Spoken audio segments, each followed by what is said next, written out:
نو زه غواړم چې علامه عبدالشکور صاحب د حضرت علي کرم الله وجهه په سیرت باندې لکه غونتې رڼا واچي چې هغه کوم ربط جوړیږي، رابطه جوړیږي، واسطه جوړیږي د حضرت امام حسین رضی الله تعالی عنه سره. اعوذ بالله من الشیطان الرجیم. بسم الله الرحمن الرحیم. شاه صاحب تاسو پته ده چې د یو انسان چې ژوند تیری څنګه نو د هغه کله د لوی شي او د بیا د خپل اختیار مالک شي او د خپل اختیار باندې کم کارونه کوي نو د هغې دپاره د هغه مخکې تربیت شوي نو که هغه تربیت ښه وي نو ده به کارونه د هغه به ښه کارونه به کوي او د ده لاسه به ښه خیر خلکو ته رسیږي او که نه هغه تربیت کې څه کمې بیشې راغلي وي د هغې د وجې به د هغه د لاسه ښه کارونه نه کېږي. چې کله موږ د حضرت علي شیر خدا رضی الله تعالی عنه موږ دغه ته ګورو، ژوند ته ګورو، نو د هغې پوره مکمل تربیت حضور صلی الله علیه وسلم په خپله باندې کړی دی. د هغې پیدایش 13 رجب د حضور علیه صلات وسلام د نبوت د اظهار نه 10 کاله مخکې دی. یعنې چې کله حضور علیه صلات وسلام د نبوت اظهار وکړلو دغه وخت کې د حضرت علي شیر خدا رضی الله تعالی عنه عمر مبارک 10 کاله و. بیا ړومبی ایمان وروړلو والا هم حضرت علي رضی الله تعالی عنه دی چې په اسلام کې هغې ته دا اعزاز حاصل دی چې په حضور علیه صلات وسلام باندې اول هغې ایمان راوړی دی. بیا چې موږ ګورو د حضور علیه صلات وسلام خپله پرورش او تربیت د هغې تره مبارک حضرت ابو طالب صاحب کړی او بیا د هغې دا زوی مبارک حضرت علي شیر خدا رضی الله عنه د حضور علیه صلات وسلام په خپل تربیت او پرورش کې واخیستل، نگرانی کې واخیستلو او د هغې تربیت یې بیا داسې بهترین طریقه باندې وکړلو چې څنګه د حضور علیه صلات وسلام خدای پاک تربیت کړی چې نبی علیه السلام یې فرمایي چې زما رب زما ماته ادب ښودلی دی، ما تربیت یې کړی دی او ډېر بهترین تربیت یې زما کړی دی. نو ظاهره خبره ده چې حضور علیه صلات وسلام د حضرت علي رضی الله عنه چې کم یو تربیت کړی دی بهترین تربیت یې کړی. بیا چې هغې کله لوی شول او زلمی شول نو حضور علیه صلات وسلام بیا ورته خپله خوږه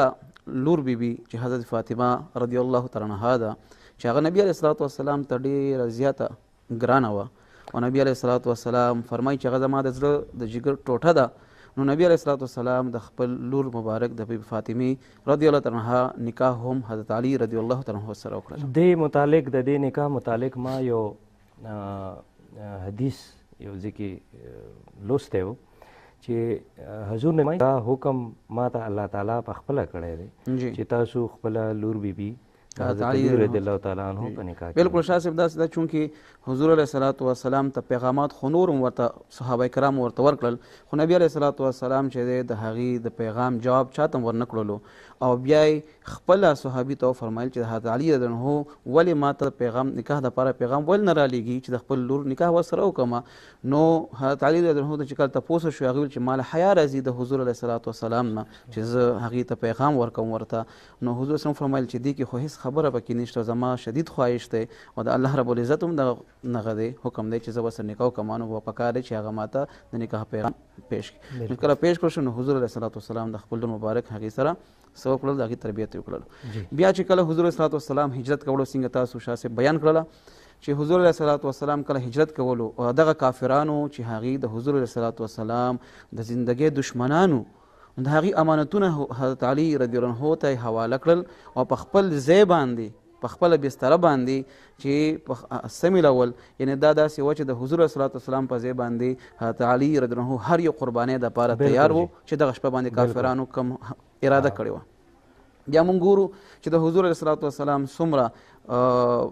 غزواتو کې شامل شوی دی نو حضرت علي رضی الله تعالی عنه ورسره وخت تېر کړی دی ورسره تر دې پورې چې کله اخرنۍ خطبه حضور علیه صلات وسلام حجة الوداع نه بعد تشریف وړي مدینې منورې ته نو بعضې خلکو د حضرت علي رضی الله عنه باره کې څه داسې الفاظ استعمال کړل چې حضور علیه صلات وسلام په هغې باندې خفه شولو او ټول خلک یې را جمع کړل په غدیر خم مقام باندې صحابه کرام یې را جمع کړل او هلته کې اخرنۍ خطبه حضور علیه صلات وسلام مؤمنانو ته چې کوم کړې وه هغې کې وفرمایل د حضرت علي رضی الله عنه لاس مبارک یې ونیولو او داسې یې چوتې کړلو او ویې فرمایل چې مل کنت مولاه فعلي مولاه چې د چا زه آقا او مولا یم نو یاد سئ د ټولو خلکو چې حضرت علي رضی الله عنه چې هغه آقا او مولا دی. که موږ بیا دا وګورو حضور علیه الصلاۃ والسلام چې څنګه 63 کاله عمر مبارک وو بعینه د حضرت علی رضی الله تعالی عنہ هم 63 کاله عمر مبارک وو د هغې بیا شهادت واقعه هم هغه واقعه وشوه. بلکې ما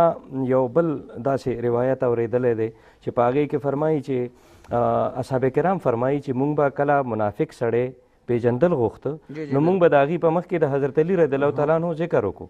نو چې کوم سړی به د حضرت علي رضی الله تعالی عنه په ذکر مبارک باندې هغه خوشحاله شو نو هغه به مونږ پوه شو چې دا مؤمن دی. چې کوم به پړه کې تنګي محسوس کړو نو مونږ به پوه شو چې دا